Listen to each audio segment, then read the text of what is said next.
Halo teman-teman Plot Film semuanya, semoga kalian diberi kesehatan dan kemudahan dalam menjalani setiap aktivitas kalian. Kali ini ada film yang berdurasi 1 jam 25 menit yang berjudul In Extremis yang rilis pada tahun 2017.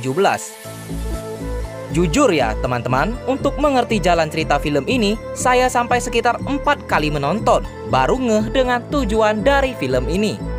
Nah, bagaimanakah kisah lengkap filmnya? Santaikan diri kalian, siap-siap bertanya-tanya.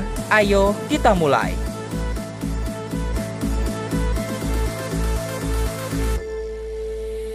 Di awal film terlihat seorang pria bernama Alex yang kaya raya, memiliki istri yang cantik dan hampir semua harta dunia telah ia dapatkan.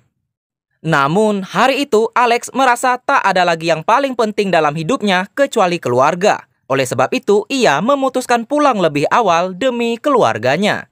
You fucking idiot! Di parkiran mobil, ada seorang gelandangan yang berbicara aneh kepada Alex. Si gelandangan itu menyalahkan Alex atas sesuatu. You know it's all your fault. Alex pun marah lalu memukul gelandangan tersebut hingga 3 kali. Dan saat Alex menuju pintu mobilnya, gelandangan itu hilang tanpa jejak sama sekali. Alex memang terlihat sangat stres dengan kehidupan yang orang-orang impikan itu. Singkat cerita, Alex telah tiba di rumahnya yang mewah itu. Ia melihat sebuah pohon rawon kesayangan yang telah mati. Lalu datanglah istrinya Alex yang bernama Claudia. Selagi Claudia menyiapkan minuman, Alex pergi ke sebuah ruangan yang terdapat piano yang sudah berdebu. Dari kejauhan, Alex bertanya soal anak mereka yang bernama Anna. Claudia mengatakan Anna akan segera pulang. Saat Alex bertanya-tanya lagi, Claudia datang dan bertanya balik, apakah Alex berbicara padanya dari tadi? You coming through? Yeah. Setelah itu, Alex masuk ke kamar kerjanya. Ia duduk dan merenung di sana. Tapi tiba-tiba, Alex mengamuk dan menghancurkan barang-barang di dalam kamarnya itu. Dan datanglah Claudia menenangkan Alex. Terlihat Claudia menyimpan keprihatinan yang besar kepada suaminya itu. Terlihat beberapa tetes darah di sebuah tangga menuju lantai atas. Tak mau ambil pusing, Alex berlalu lalu meminum minuman mantap miliknya. Di dekat rumah utamanya, Alex memiliki satu rumah lagi, yaitu rumah kecil tempat bersantai di depan danau. Alex pergi dan merenung lagi di sana. Lalu memecahkan botol minuman mantapnya itu, Alex tersenyum dengan suara-suara di pikirannya. Suara-suara itu mengajak Alex pulang ke rumah utamanya karena sebuah kesempatan kedua menantinya di sana. Dan ketika Alex sudah tiba di rumah, Anna sudah berada di sana memainkan piano yang berdebu itu. Tapi sebenarnya Anna tidak pernah suka bermain piano. Saat Alex memeluk Anna, Anna mengatakan bahwa tubuh Alex dingin dan sangat amat dingin. Alex menyuruh Anna untuk mengerjakan PR-nya saja, sedangkan Claudia mengatakan kepada Alex bahwa cuaca buruk akan segera tiba. Lalu Alex menemani Anna yang sedang membuat PR, dan Anna menjadi sangat bahagia karena Alex mengatakan ia akan menjual pianonya.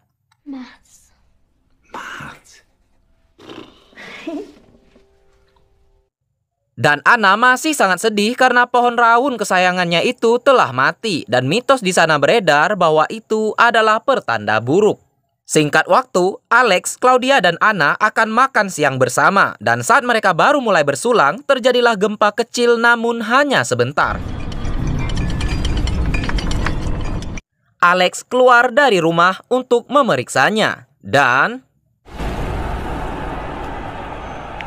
terlihat awan hitam yang sangat menyeramkan yang tak pernah terjadi sebelumnya. Alex mengatakan bahwa itu hanyalah badai, namun Claudia sangat yakin bahwa itu adalah sebuah ledakan. Dan Alex bersikeras untuk tetap di rumah saja seperti sebuah lagu karena badai pasti berlalu. Anna berlari menemui Alex di luar rumah dan mengatakan telah terjadi hal aneh pada ibunya. Terlihat Claudia menangis sambil ia yang malah membujuk Alex akan sesuatu. Sambil menangis, Claudia mengatakan bahwa Alex harus menerima kenyataan, yang tentu saja Alex tidak mengerti. Claudia pun berlalu sambil mengatakan ia tidak apa-apa. Dan sambil berlalu itu, Claudia menganggap Anna tidak ada. Dan saat itulah listrik juga tiba-tiba mati. Alex mendatangi si Claudia yang sedang merenung di tangga rumah mereka. Claudia lagi-lagi meminta Alex untuk sadar akan sesuatu. Sementara itu, cuaca semakin gelap gulita. Everything's done. Alex mencoba menelepon bantuan, namun sinyal malah tak ada sama sekali. Dan anehnya, malah ada telepon masuk dari nomor yang tidak dikenal. Orang itu mengatakan, "Alex, kau harus sadar, dan kau harus mulai mendengarkan istrimu." Lalu telepon pun ditutup. Setelah itu, si Anna malah berada di luar rumah menyaksikan awan gelap yang mengerikan itu. Anna mengatakan ada sesuatu di balik awan itu dan ia sekarang sedang sangat kedinginan. It's not your fault. I don't know what you're talking about. Setelah di dalam rumah kembali, Alex mulai menghidupi lilin-lilin untuk penerangan. Namun Claudia mengajak Alex keluar untuk mencari bantuan, sementara Alex tetap bersikeras untuk tinggal di dalam rumah saja. Di meja makan, Anna lagi-lagi mengatakan bahwa ia sangat kedinginan. Tapi Alex tiba-tiba berlari ke lantai atas karena mendengar Anna meminta tolong. Tapi Anna dan Claudia terlihat masih di bawah tangga dan bertanya kenapa Alex berteriak. Tentu saja Alex menjadi bingung. Tiba-tiba Alex melihat banyak sekali darah keluar dari mulut Anna. Alex pun panik dan mendekati, dan tiba-tiba darah di mulutnya Anna itu sudah tidak ada. Alex menaiki lagi tangga dan merenungi apa yang terjadi pada dirinya. Dan terdengar lagi teriakan, kali ini dari Claudia. Ternyata Claudia sudah berada di luar rumah dengan sebuah kapak sambil menangis. Claudia mencoba menebang pohon rawun yang telah mati itu. Alex pun menghentikan Claudia dan mengajak Claudia kembali ke rumah. Namun Claudia mengatakan bahwa Anna tidak ada di rumah mereka. Dan sambil menuju rumah, lagi-lagi Claudia mengatakan bahwa Alex harus menerima kenyataan. Claudia menenangkan dirinya di ruang makan. Alex mendatanginya dan mengatakan ia akan mengajak Anna. Sambil berteriak, Claudia mengatakan Anna tidak ada di sana, Alex. Dan kali ini, Claudia dengan sangat yakin akan pergi walaupun tanpa Alex.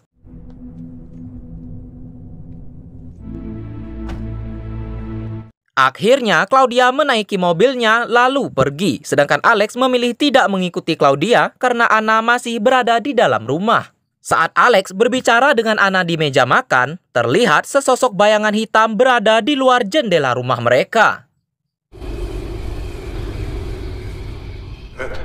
No.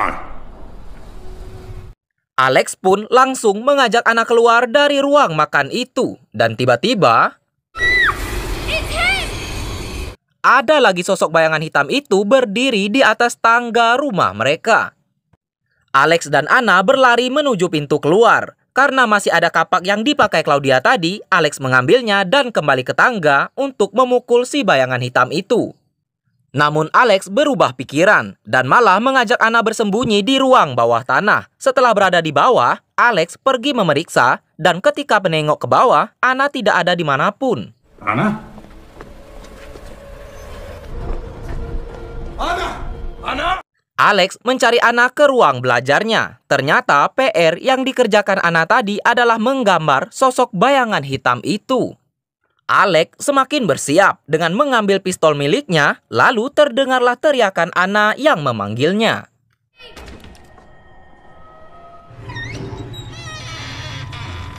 Ternyata Anna sudah berbaring di bawah pohon raun kesayangannya dan Anna mengeluhkan perutnya yang terasa sangat sakit. Tiba-tiba, Alex mendapat telepon dari Claudia. Claudia mengatakan bahwa Anna sedang berbaring di dekatnya. Tentu saja Alex bingung karena Anna sekarang berada di dekat Alex.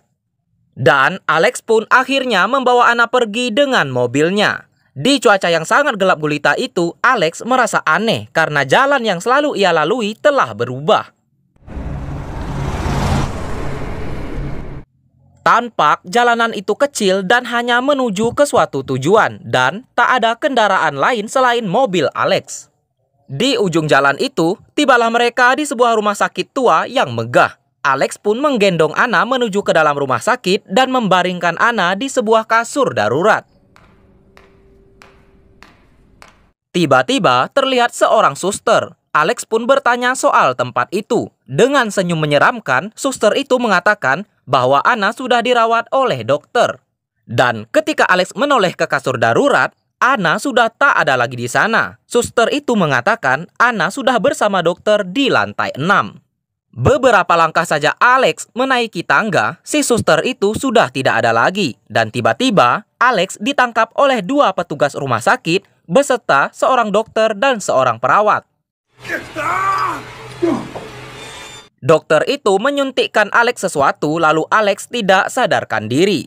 Singkat cerita, setelah Alex sadar, ia telah terbaring dengan tangan kaki terikat di lorong rumah sakit itu.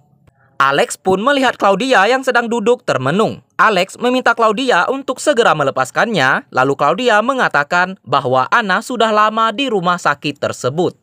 Karena Alex berjanji akan tetap tenang, barulah Claudia melepaskan ikatan pada Alex itu. Dan Alex malah memarahi Claudia dengan menyuruh Claudia mengajak Anna keluar dari tempat itu, tapi Claudia malah mengatakan bahwa Anna sebenarnya tidak ada di sana. Di ujung lorong, lagi-lagi terlihat sosok bayangan hitam itu. Lalu Alex pun terus menembaki si sosok hitam hingga pelurunya habis, dan Claudia beserta bayangan hitam sama-sama menghilang. Alex pun berlalu menyusuri lorong rumah sakit, dan terdengar suara dari sebuah ruangan. Di sana ada nenek-nenek dengan tangan yang tak bisa bergerak, dan meminta tolong kepada Alex. Alex merasa aneh karena minuman si nenek itu sudah berlumut. Dan ketika selimut nenek itu ditarik, nenek itu sudah tidak lagi punya kaki. Nenek itu pun menangis karena kakinya telah dipotong oleh dokter.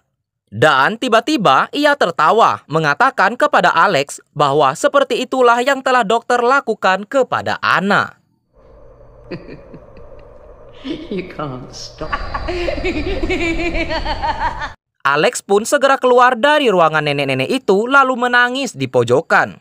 Terlihat si bayangan hitam, Alex lari lalu berhenti. Ketika menoleh, si bayangan hitam itu pun telah hilang. Sekarang Alex berada di lantai 4. Ia terus menaiki tangga sambil memanggil Anna, namun ia malah tiba di lantai 4 lagi. Alex menaiki tangga lagi, namun ia tetap tiba di lantai 4. Alex memutuskan menyusuri lorong saja, dan tiba-tiba bayangan itu ada di belakangnya. Tak berapa lama setelah bayangan hitam menghilang, rumah sakit itu semakin menjadi gelap. Don't take her. Tiba-tiba ada sebuah cahaya yang sangat terang disertai suara yang memanggil nama Alex. Dan si Alex mengikuti cahaya itu di mana ia sudah terbangun di ruangan seorang dokter. Alex pun bertanya di mana Anna. Si dokter mempersilahkan Alex duduk dulu, lalu dokter mengatakan bahwa Anna sudah meninggal. Alex menjadi semakin bingung ketika dokter mengatakan bahwa saat Anna meninggal, Alex dan Claudia juga berada di sana. Si dokter meyakinkan Alex bahwa sekarang Claudia berada di rumah utama mereka dan tidak pernah pergi kemanapun. Claudia sekarang sedang membuat makan malam dan menunggu kepulangan Alex. Dan di rumah sakit itulah 3 bulan yang lalu Anna telah meninggal karena penyakit kanker. Jelas dokter itu dengan tenang kepada Alex. Alex semakin sedih dan tak percaya karena ia merasa baru saja membawa Anna ke rumah sakit tersebut. Dan anehnya dokter mengatakan Anna berada di ruangan sebelah dan Alex masih bisa bertemu dengannya untuk terakhir kali.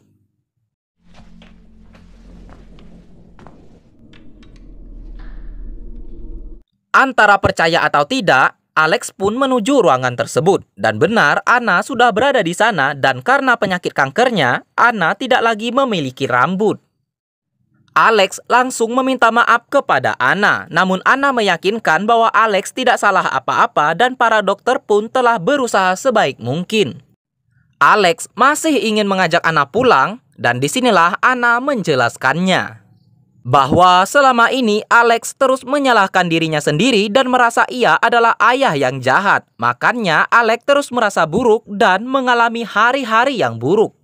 Padahal si Alex tidak salah apapun. Alex adalah ayah yang baik yang telah melakukan semua yang terbaik yang bisa ia lakukan. Dan Anna menjelaskan tentang bayangan hitam itu, bahwa bayangan itu tidak mau membawa Anna, namun ingin membawa Alex. Dan yang dalam bahaya bukan Anna, tapi si Alex. Alex pun semakin tidak mengerti, dan teman-teman Flow Film pun juga pasti belum mengerti. Lalu, Anna mengatakan soal rumah kecil mereka yang di dekat danau itu, tempat mereka sering bermain dahulu. Anna ingin si ayah segera kembali ke sana. You need to go back to our summer house. Si Alex tentu saja tidak mau meninggalkan Anna, dan lagi-lagi Anna meyakinkan Alex untuk pergi karena bayangan hitam itu akan segera menangkap Alex. Anna mengatakan bahwa Alex telah menyakiti diri sendiri dan meminta ayahnya untuk mengingat apa yang telah si ayah lakukan pada diri sendiri di rumah kecil itu. Dan terlihatlah scene films di mana Alex sangat depresi kehilangan putrinya. Alex menggunakan pecahan botol lalu menyayat lengannya sendiri. Untuk terakhir kalinya, Anna pun meminta Alex segera kembali ke dunia yang sebenarnya, yaitu ia yang sedang kritis di dekat danau itu. You have to let me go. Go back. Go back to the summer house. Dan Alex pun sadar ia sekarang sedang berada di rumah kecil dekat danau, dan ia telah menyayat lengannya sendiri. Dalam keadaan yang lemah itu, Alex pun segera menuju rumah utamanya dan singkat waktu tibalah Alex di teras rumah utamanya itu. He can't hurt me, Daddy. But he can hurt you. Claudia sangat panik melihat keadaan suaminya, lalu segera menelepon ambulans. Beberapa saat kemudian, tibalah petugas paramedis menjemput Alex dan itu disaksikan oleh arwah sang anak. Singkat cerita, setelah ia sembuh, Alex pergi ke rumah kecilnya di dekat danau itu. Ia pun telah memaafkan diri sendiri dan menerima kepergian Anna. Alex menatap danau dengan damai, ditemani spirit sang anak. Every day, I knew that you loved me. Now, remember, every day, I'll always be with you. Nah, teman-teman Flow Film semua, berakhir sudah film. Lupa judul. Ins Extremis tahun 2017 ini, di mana sepanjang film boleh dikatakan film ini penuh tanda tanya dan termasuk film bergenre misteri. Misteri saja, bukan misteri ilahi, karena itu film yang lain lagi. Nah, teman-teman Flow Film yang sudah mendukung channel ini, saya ucapkan banyak sekali terima kasih, dan yang telah menyaksikan, semoga kalian terhibur, dan sampai jumpa di alur film berikutnya.